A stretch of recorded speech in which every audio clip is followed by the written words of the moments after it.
Hello and welcome to the Thinking Woodsman Podcast. My name is Tony Colombo. Thanks so much for joining us for another episode. Hey, Tony. Yes? Do you mind? I know you've been on the air a lot, but this is my show. Oh, I thought you were. I thought you were nervous, and I didn't know if you knew how to. You're right. Or... I am nervous, right. but you also thought wrong because all right. I need to open this segment. All right, very good. You are the guest. All right. So just relax. All right. Force a habit. Right. Old habits die hard. Everybody, we are in the 97.1 FM Talk studios. I'm happy to have Tony Colombo on board right now.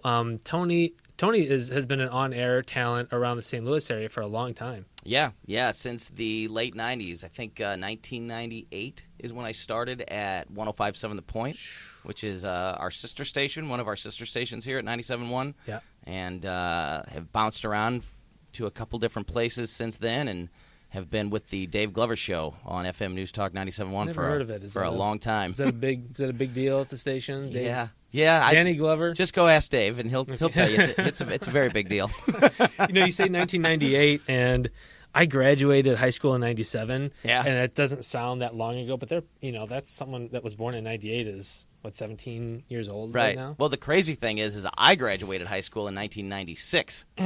So I was. I had a very early start I was 20 years old. I was working for The Point, so that meant a lot of nightclub broadcasts. So I was doing is it not working? Did you? No, I thought you. No, go right ahead. No, I was just thinking like night broadcasts. Yeah. You're 20 years old, and that being in that scene, that sounds pretty crazy. Yeah, I was doing like nightclb broadcasts inside nightclubs that I technically wasn't old enough to be in. Yeah. Like I was the guy doing a show, but you had to be 21 to get in the door. But since I was broadcasting, I just walked right in. Did they just assume you were a big boy? Yeah, or I guess it didn't matter. It didn't matter. I mean, we didn't drink when we were on the air back then, as far as you know. So it didn't matter. We weren't breaking any laws. But it was weird. I was 20 years old in clubs, DJing, broadcasting on the air, and I wasn't even technically old enough to even be in the building. So it's been a long run, good run. I'm happy with it. Yeah, and so you're on the Dave Glover Show, also on Mark Hawk's show every now and again, you're kind of all, and you do the news and all over the place. So I'm excited to have Tony on. Tony is a bass fisherman through and through. We'll talk about Lake of the Ozarks in a minute, but I came to visit the show back in November, I think, the Dave Glover Show. And God, I didn't realize you said that earlier before we started here, and I couldn't believe it's been that long. Time is flying. Yeah.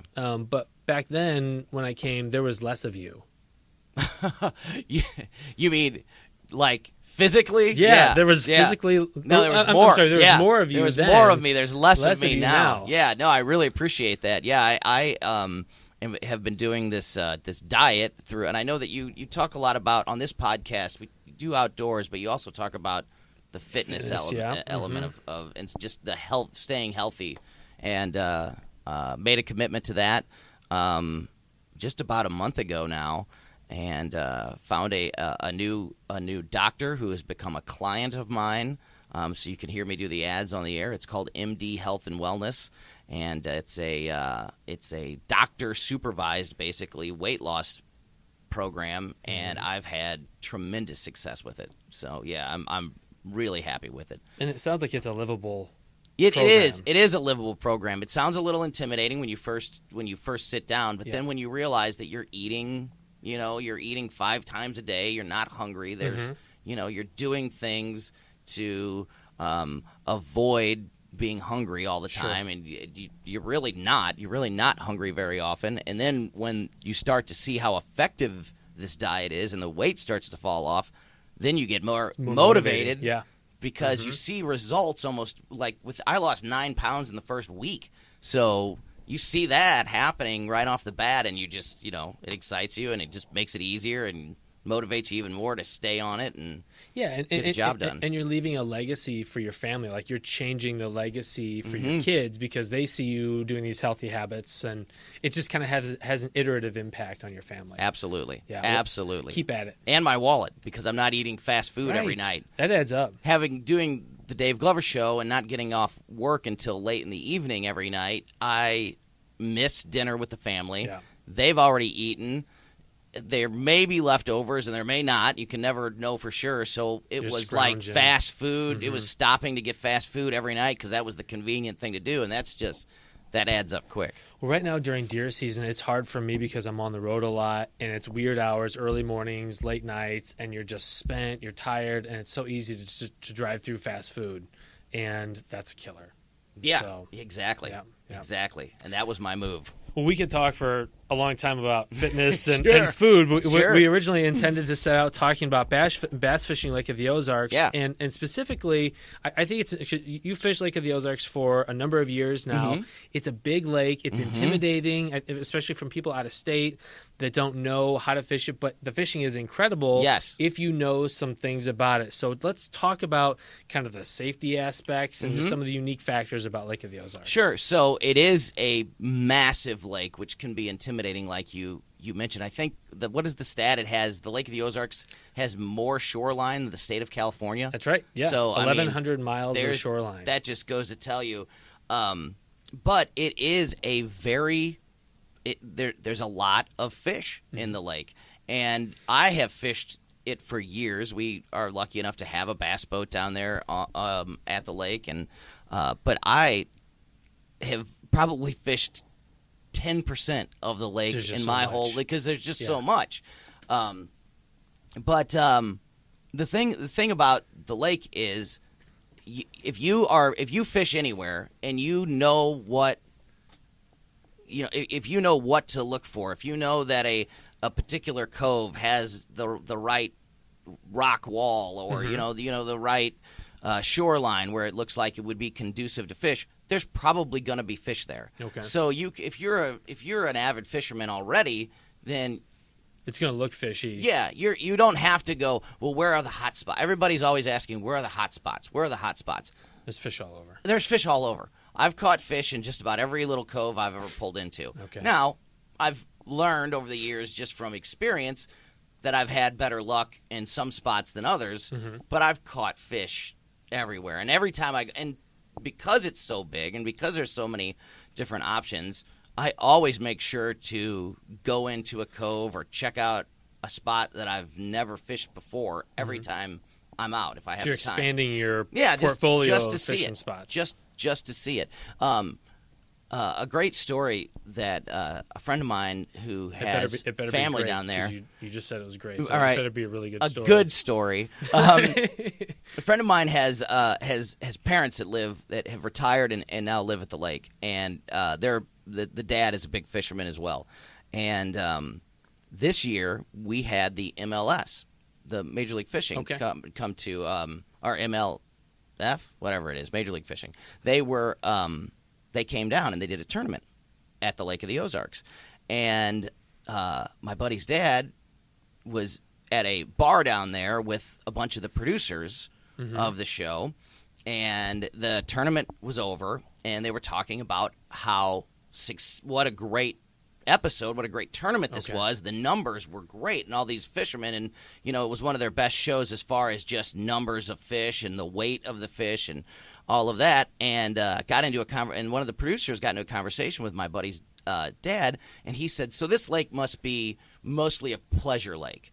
It must not be something that people fish because these guys were catching fish like crazy. So it must not be a very heavily fished lake." The fact is, the Lake of the Ozarks literally has hundreds of bass tournaments every year. A lot of pressure. Hundreds. So there's people fishing that lake like crazy. Right. And yet, these guys that really know what they're talking about thought that this was a lake that didn't get very much fishing pressure because of how successful they were. So that just goes to the fact that there's fish everywhere. They're catchable. Catchable fish everywhere. If you're not familiar with that lake and its coves and how to handle going by giant boats and things like that, that is definitely something that takes a little bit of practice. You don't want to be in a 16-foot bass boat and go running out there and slam yourself into some wake from some big pleasure cruiser.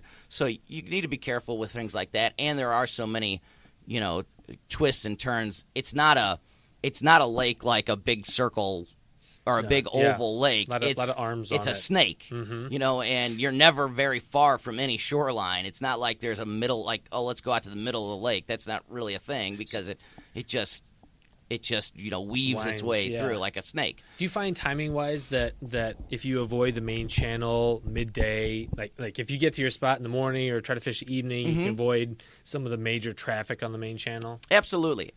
And you don't fish in the main channel. So if you, I guess some people do, but I don't. So even if you have to cut through the main channel, if you're going somewhere to, if you want to get to a particular cove or you want to go check a spot out, as long as you're cutting through, as long as you're careful cutting through the main channel. And we're talking about Saturdays all day, the early part of Sunday and the late part of Friday. That is really the only time that the lake is very busy. Sure. You can go all year round, middle of summer when it's nice outside, spring, fall when it's really nice outside, on a Tuesday, and you have very little to worry about. It's kind of a commuter lake in that you got people from Kansas City and St. Louis converging there on the weekends, but not so much during the weekday. Yeah, because the fishing boat, the fishermen that are there throughout the week, they're not causing the wake or the safety issues. It's the big pleasure cruisers that are there on the weekends. That are coming to their weekend house. Yeah. So it's a really, really great place to go through the week all year round. Okay. Yeah. So if I give you a little Plano tackle box with 5 slots in it and told you this is all you can take out in the boat with you, what are you putting in there? I would only need 2. Okay. I would only need 2. Buzzbait and crankbait. That's the 2. That's my 2 go-tos in that lake. Now, if it's earlier or later in the year, and if the water's colder, I may have to change jig and peg. Or something. I may have to get deeper or something like that. But for the most part, we just use the basics. Yeah. If I had 5, I would use a buzzbait, a crankbait, a spinner, probably a popper of some kind, and maybe just like a stick bait or a swim bait, just something that's like really basic stuff.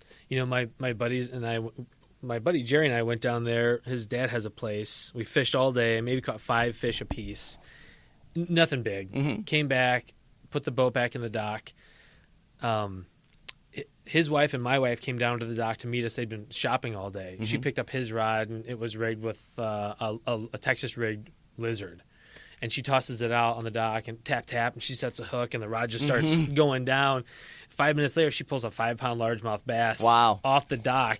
And we're looking at each other like, we've been out all day, and you just stopped and popped. One of the biggest fish I ever caught at the lake was just fishing off the boat dock early in the morning with a buzzbait, just running along the seawall. Sure. And how big? Probably he was 24 inches. I didn't have a scale. That's a nice largemouth. Yeah. He was probably 5 pounds. He was a big guy. He was a good fish. But yeah, you can fish the boat docks. You can fish. And if you want to go out if you have kids, small kids, and you're just gonna have some fun with worms and a bobber, it's most of those docks are every cast situation with bluegill. Bluegills and crappie. Yeah, just hammering it. Yeah. So the kids don't get bored. They're constantly reeling in. They're constantly watching that bobber move, and and they love that stuff. So Sweet. Yeah. So that's there's a lot of that too. So what about water clarity and line recommendations? Do you have to go fluorocarbon because it's an Ozark lake and they're relatively clear, or you get away with monofilament? I would say that you don't need to worry about any of that stuff because again, it is relatively clear in some spots, but not all spots. Sure. There's plenty of places where there's a lot of mud being kicked around by the boats or the wake or whatever, and there's you can pull into one cove that doesn't have any that's on one side of the lake that doesn't have any development on it, and it can be crystal clear, and you can pull into another one that's real muddy. And sure. So it's just, I mean, I just use like pretty basic 10-pound test red. I like red. That's okay. I don't really have any reason why. Then You're otherwise, sponsored by red. You think just it's like cool. It. Yeah. I'm a red. Although line you should maybe work on that. So yeah, right. So yeah, I mean, I've never. I fish a lot. I try to fish every week, all through at least the spring, summer, and fall. But I don't get so into. You can really geek out and forget why you started fishing in the first place. Right. I try not to get too worried about the line I'm using, except for how strong it is. Sure. Yeah. You know, I want to make sure that I have a good solid you don't line, want to be outclassed. and not something that's too thick, but something that's fairly durable. Mm-hmm. So other than just keeping an eye on those basic things, I just go out and try to have fun, and I've had pretty good luck. That's a pretty important message, I think, because sometimes when I'll leave the house going fishing, my wife will say, "Have a good time," and a lot of times if I'm not conscious about it, not mindful, I'm not having a good time because I'm always thinking, "What's the next thing, and where do I need to move?" and just kind of playing. It's like a chess game, and really, we all got fishing because we liked it. Right. We enjoyed doing it. So that's right. There's a level of geeking out. You said a minute ago you fished all day and caught 10 fish, 5 apiece. Now, to me, that's a great day. Mm-hmm. If you go out at the Lake of the Ozarks and you fish for a day and you're in the double digits, that's a pretty good day. I wouldn't have come in that day and said we had a bad day. Yeah. I would be okay with that. It's a little relative when your wife catches a 5-pound largemouth. Yeah, that's a good point. 45 seconds worth of fishing. That's a great point. That's Jeez, a great what point. What are we doing wrong here? That's a great point. But yeah. So some people have different ideas on what a successful day is. Right. Yeah. You certainly have to be prepared to go into a cove and give it a shot, and maybe you're in there for 45 minutes or an hour and you don't catch anything and you have to move on. Yeah. That's why it's that happens. Fishing. Right. That happens. Absolutely. But yeah, the thing is there are fish everywhere. If you have any type of eye towards, what a good location for fish is, if you have just the basic idea of making sure you're not fishing in 2 feet of wall, make sure you're in the right depth, in the right type of cover, and look around. Yeah. Chances are you're going to catch fish. It's intimidating because of its size, but it's not. If you go out there and just start fishing, I bet you're going to have better luck than you anticipated. I think those are great words to live by, because you and I are both intimidating because of our size to people. Yeah. And really, we're pretty accessible individuals. Yeah. So it's tough for me to just walk around in life because people are always scared. And you can't spell intimidation without Tim. That's a good It's point. part and parcel of that word. Or Tony, right? No, maybe not. That doesn't work. You're still cool.